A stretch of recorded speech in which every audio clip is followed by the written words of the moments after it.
జయరాం గారు, cockroach Janata party Jayaram గారు, దేశంలో ఇదొక అంటే రాజకీయంగా వాడుకోవడానికే చూస్తున్నారు తప్ప ఈ విద్యార్థుల సమస్యని నిజంగా చిత్తశుద్ధితో పనిచేస్తున్నారు. దీని వెనుక ఏదో సీజేపీ కూడా ఓవరాల్గా ఇది ఒక రాజకీయ స్వార్థాల కోసమే వాడుకుంటుంది అనేది ప్రధాన ఆరోపణ చేస్తున్నారు. ఎలా చూస్తారు? మీ క్వశ్చన్ అర్థం కాలేదు. సీజేపీ వాడుకుంటుందా, సీజేపీని వాడుకుంటుందా?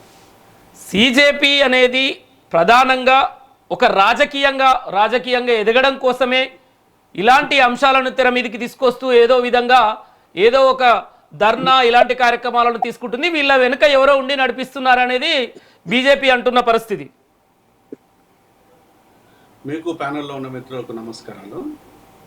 ఇక్కడ మనము రెండు విషయాలను మాట్లాడుకోవాలి. ఒకటి వచ్చేసి సమస్య పరిష్కరించాలి. రెండవది వచ్చేసి సమస్య పరిష్కరించకపోతే రిప్రజెంటేషన్ ఎలా అప్రోచ్ కావాలి అనేది ఈ రెండు అంశాలు మాట్లాడాలి. ఈ రెండు అంశాలు మాట్లాడితే విషయం కామన్ మ్యాన్కి ఎవరికైనా అర్థమైంది. దీని పెద్ద వింత లేదు, విచిత్రం లేదు.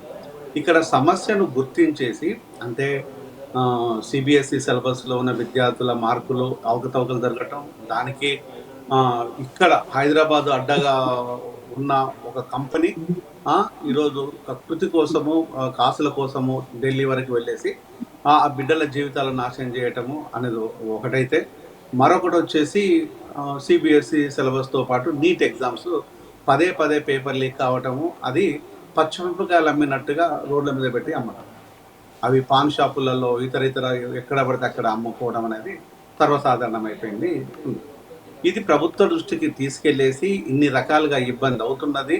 పిల్లలు చనిపోయిన బిడ్డలు ఆర్తనాదాలు, ఆ కుటుంబాలు కన్నీళ్ళ బాధలు, ఇవన్నీ ప్రభుత్వం కళ్ళ ముందున్నది. కళ్ళ ముందు ఉండి కూడా ప్రభుత్వం చూడలేదా, లేకపోతే ప్రభుత్వం పట్టించుకోలేదా? అంటే ఇక్కడ ఒకటికి రెండు సార్లు ప్రజలు, విద్యార్థుల తల్లిదండ్రులు, విద్యార్థులే ఇన్వెస్టిగేటివ్ జర్నలిస్టులుగా మారి విద్యార్థులే ఇన్వెస్టిగేటివ్ ఒక మెథడాలజీని చేసేసి విద్యార్థులే 17 years నిండిన విద్యార్థులే వాళ్ళకు ఉండే ప్రాబ్లమ్స్ని రెక్టిఫై చేసుకుని ఎవడెవడు దొంగలు అనే విషయాన్ని ప్రజల ముందు పెట్టినా కూడా ప్రభుత్వానికి కనిపించడం లేదా?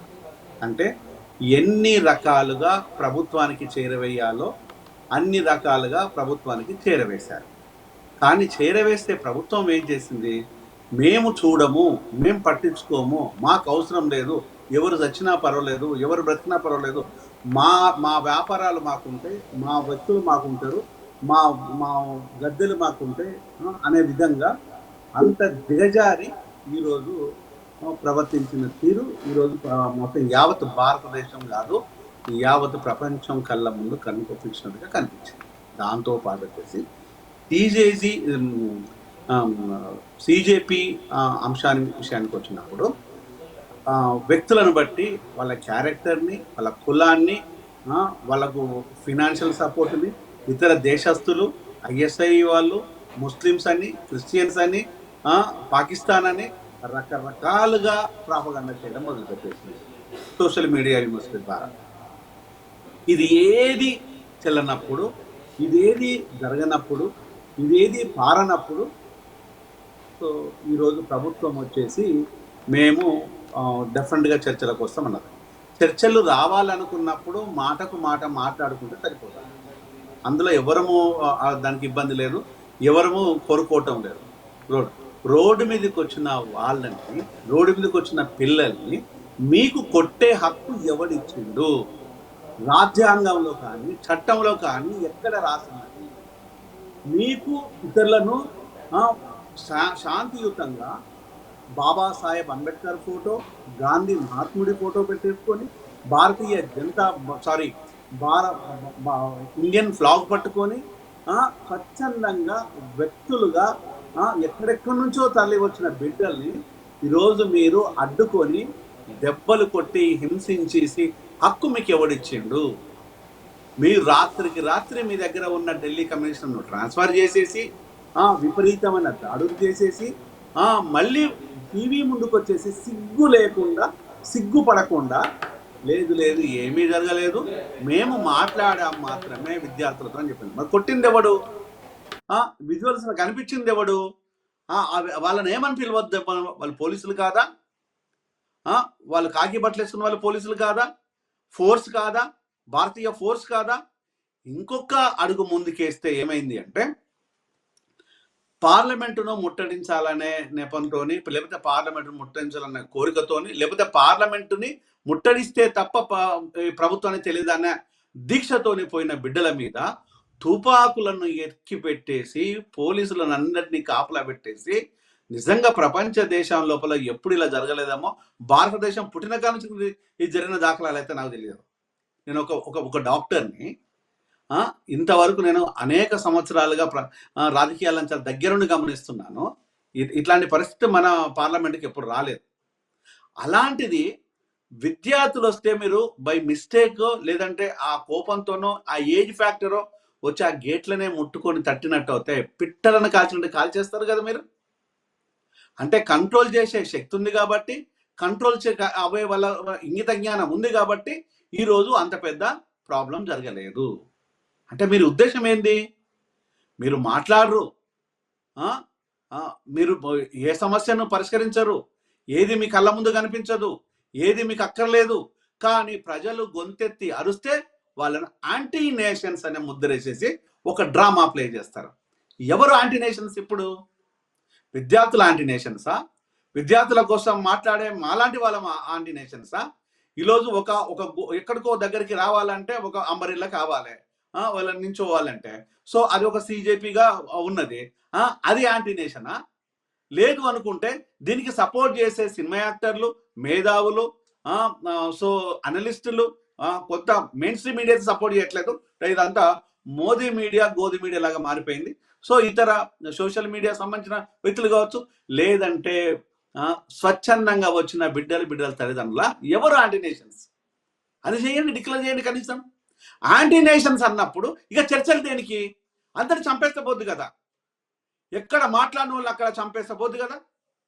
యాంటీ నేషన్ అన్న ముద్ర మీరు వేసినప్పుడు చర్చలే లేవు కదా. మరి చర్చలు ఎవరితో చేస్తారు మీరు? యాంటీ నేషన్స్తో చర్చలు చేస్తారా?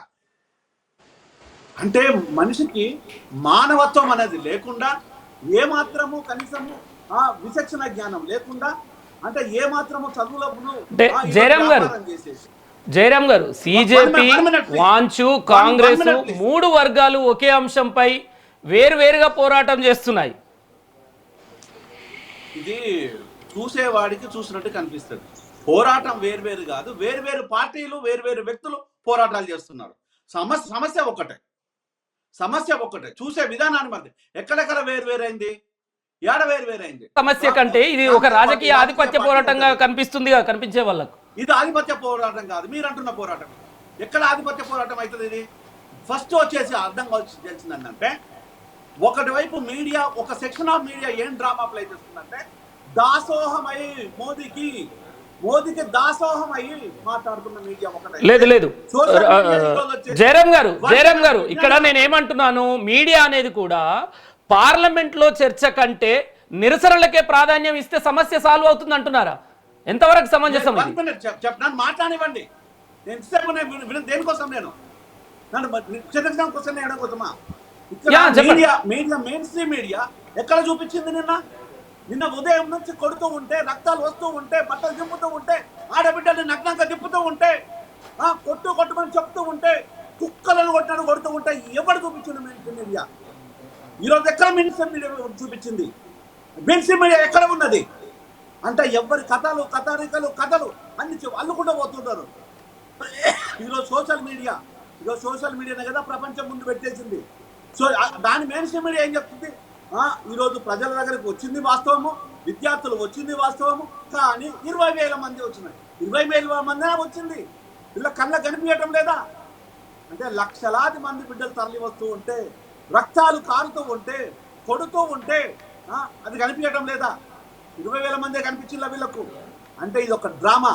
అంటే గ్లోబల్ ప్రచారం ఎట్లుంటుంది అంటే, ఒక సగం నిజాన్ని సగం అబద్ధాన్ని కలిపి చెప్పడం వల్ల అబద్ధం కూడా నిజంగా ప్రచారం చేసుకోవచ్చు అనే ఒక డ్రామా కదా. ఈ డ్రామా ఎవరికి చెప్పాలి? మీరు ఈ డ్రామా ఎవరికి చెప్పాలి అంటే, ఈరోజు మేము మోదీ పాలన గురించి కానీ, పాలనలో ఉన్న లోపాల గురించి కానీ మేము వ్యవస్థలో ఉన్న లోపాలను సవరించమని చెప్తున్నాము. మేము పాలన పరమైన లోపాలను సవరించమని చెప్పట్లేదు.